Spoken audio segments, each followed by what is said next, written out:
जिन सरकारों की सोच ऐसी रही हो, वो देश को कभी आगे नहीं बढ़ा सकते। मैं आज पूरी गंभीरता से कह रहा हूं, आजादी के बाद गांधी जी की सलाह पर अगर कांग्रेस को भंग कर दिया गया होता तो आज भारत कम से कम 5 दशक आगे होता।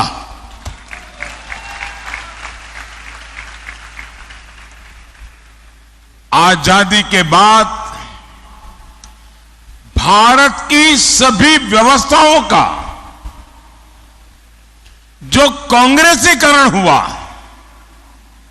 उसने देश के 5 दशक बर्बाद किए हैं। साथियों, देश आजाद हुआ तो भारत दुनिया की 6ठी बड़ी अर्थव्यवस्था था। हम दुनिया में नंबर 6 पर थे और 2014 में जब कांग्रेस गई और हमें जब सत्ता सुपुर्द की, तब देश की अर्थव्यवस्था 6 नंबर से 11 नंबर पहुंच गई थी। ये इन्होंने काम करके गए हैं। और जब से आपने इस सेवक को काम दिया, 10 साल में आज देश दुनिया की 5वें नंबर की आर्थिक ताकत बनकर के खड़ा है।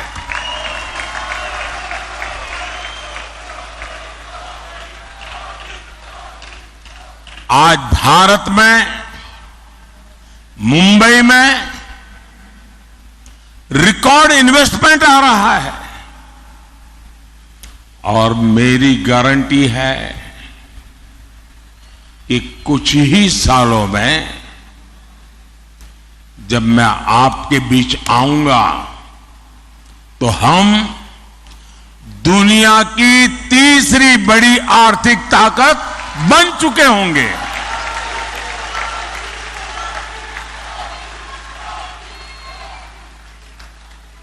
और मैं आपको भी गारंटी देने आया हूं और मैं आपके बच्चों के लिए विश्वास लेकर के आया हूं। मैं आपको विकसित भारत देकर जाने वाला हूं।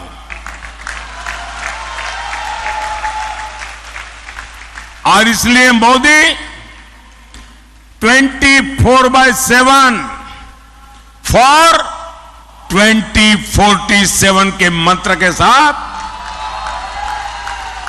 हर पल आपके नाम, हर पल देश के नाम जी जान से जुटा है। साथियों, कुछ लोग कहते हैं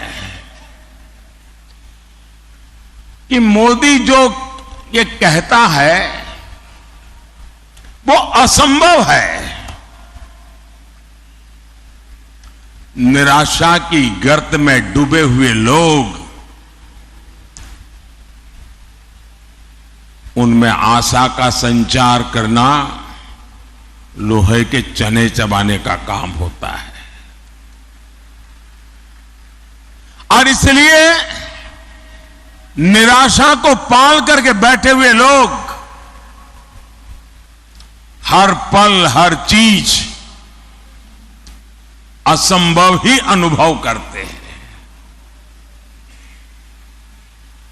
ये वो लोग हैं जिनको लगता था राम मंदिर भी उनको असंभव लगता था।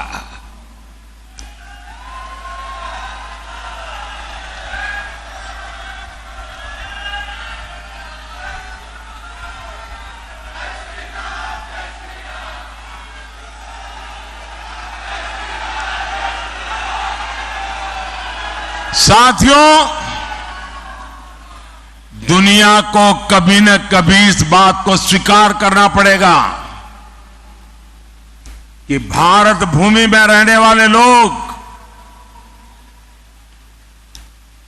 अपने विचारों के इतने पक्के थे, अपने इरादों के इतने पक्के थे कि एक सपना लेकर के 500 साल तक लड़ते रहे।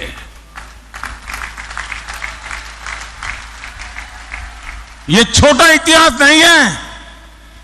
500 साल का अविरत संघर्ष, अनेक पीढ़ियों का संघर्ष, लाखों लोगों का बलिदान और 500 साल तक संजोया हुआ सपना आज रामलला भव्य मंदिर में विराजमान है।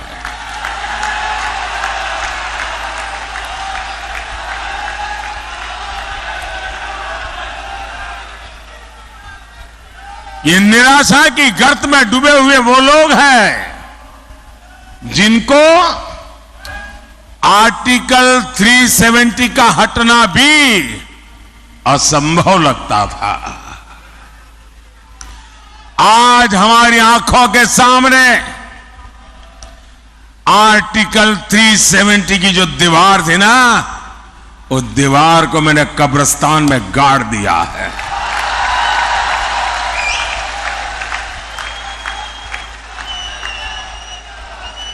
और जो सपने संजो रहे हैं कि वे कभी 370 पुनर्जागरण करेंगे, फिर से लगाएंगे, वो कान खोल करके सुन ले। ये विरासत मामूली विरासत नहीं है। दुनिया की कोई ताकत दोबारा 370 नहीं ला सकती है।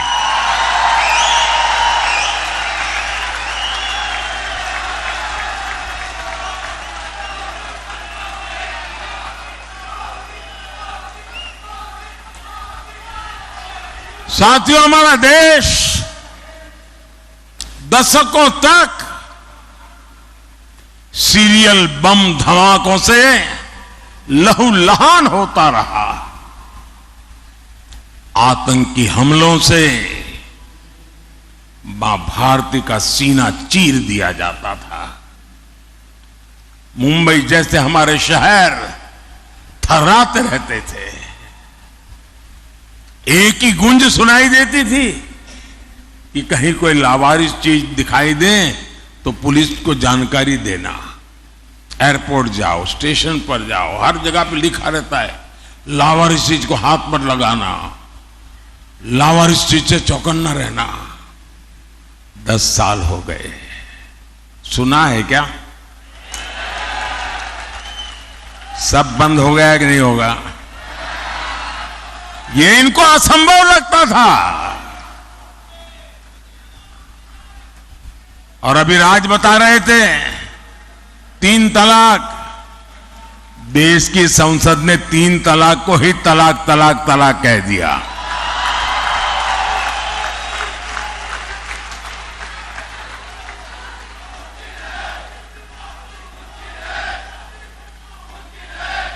महिलाओं को 33% आरक्षण, 40 साल तक इंतजार करते रहे लोग। संसद में बहस होती थी और जो आज संविधान को सर पर रख करके नाच रहे हैं, उन लोगों ने पार्लियामेंट में 33% आरक्षण के बिल को छीन करके फाड़ दिया था।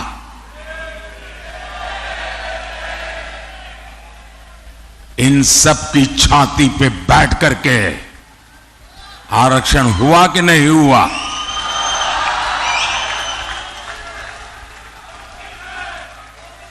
कांग्रेस 60 साल तक कहती रही कि गरीबी हटाएंगे, और इनकी तो फैशन थी। और आप सचमुच में थोड़ा जो हिस्ट्री में रुचि रखते हैं जरा देख लीजिए। आप लाल किले से इन प्रधानमंत्रियों के भाषण सुनेंगे और इन परिवार के सभी प्रधानमंत्रियों के भाषण सुनेंगे तो उनके 20-25 मिनट के भाषण में 10 मिनट वो गरीबी पर बोलते थे। और कोई भी चुनाव का उनका भाषण सुन लीजिए, वो गरीब गरीब गरीब गरीब गरीब गरीब गरीब गरीब गरीब गरीब गरीब गरीब गरीब गरीब गरीब गरीब गरीब गरीब माला ही जपते रहते थे। लोगों की आंख में धूल झोंकते थे और गरीबों को एहसास कराते रहते थे कि तुम तो गरीबी में जीने के लिए ही पैदा हुए हो। इस देश में गरीबी को हटाना असंभव लगता था। भाइयों बहनों, मोदी ने 10 साल में 25 करोड़ लोगों को गरीबी से बाहर निकाल करके दिखा दिया है।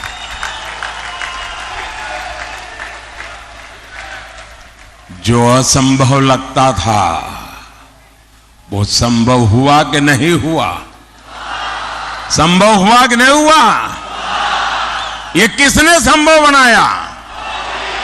ये किसने संभव बनाया? ये किसने संभव बनाया? कौन सी ताकत है जिसने ये किया है? ये कौन सी ताकत है? मोदी नहीं, ये आपके वोट की ताकत है ना, इसके कारण हुआ। ये आपके वोट का सामर्थ्य है। और इसलिए मैं जो अपने बच्चों का उज्जवल भविष्य चाहते हैं, जो शांति और सुरक्षा चाहते हैं, जो विकास के अनगिनत अवसर चाहते हैं, जो भारत को विश्व में माथा ऊंचा करके जीने वाला देश के रूप में देखना चाहते हैं, ऐसे हर नागरिक को कहता हूं, जरा घर से बाहर निकलिए और अपने वोट का उपयोग कीजिए।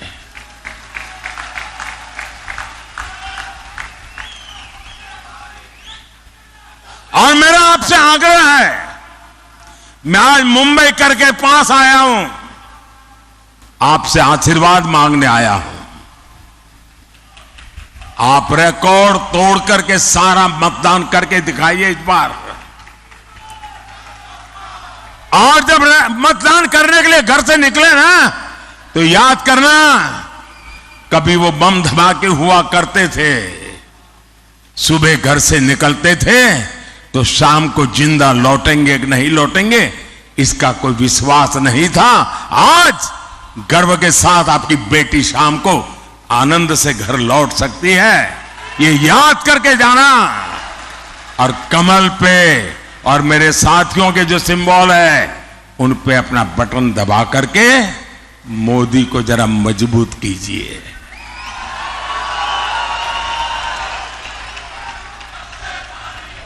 आपका एक वोट राष्ट्र हित में बड़े फैसलों का आधार बना है और इसलिए एक एक वोट जरूरी है।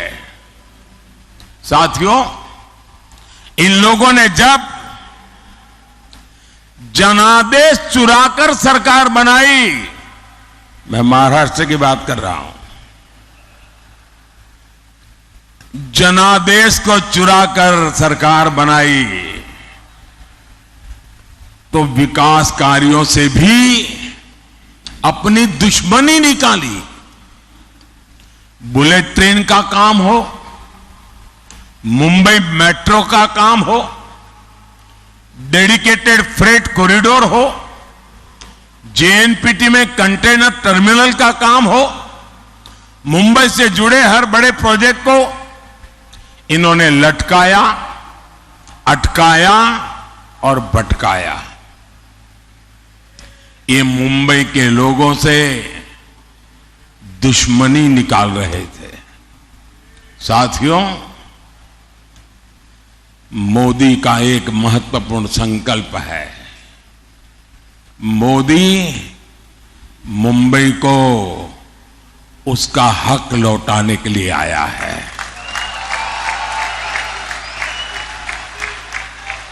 आज दुनिया का आधुनिकतम इंफ्रास्ट्रक्चर मुंबई को मिल रहा है।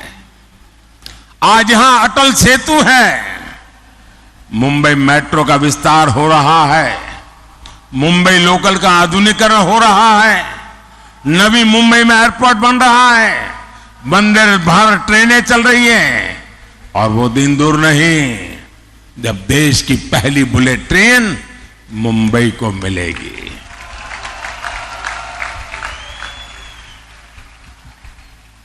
साथियों, आगे बढ़ते हुए भारत में एनडीए गठबंधन रोजगार के नए नए सेक्टर्स बना रहा है। पिछले 10 साल में भारत में 1.25 लाख से ज्यादा नए स्टार्टअप बने हैं। 8,000 से अधिक स्टार्टअप्स तो अकेले हमारी मुंबई में है। बीते 10 सालों में भारत मोबाइल मैन्युफैक्चरिंग में दुनिया का दूसरा सबसे बड़ा देश बना है जी। हम कभी मोबाइल फोन इंपोर्ट करते थे, आज हम मोबाइल फोन एक्सपोर्ट कर रहे हैं जी। टेक्नोलॉजी से लेकर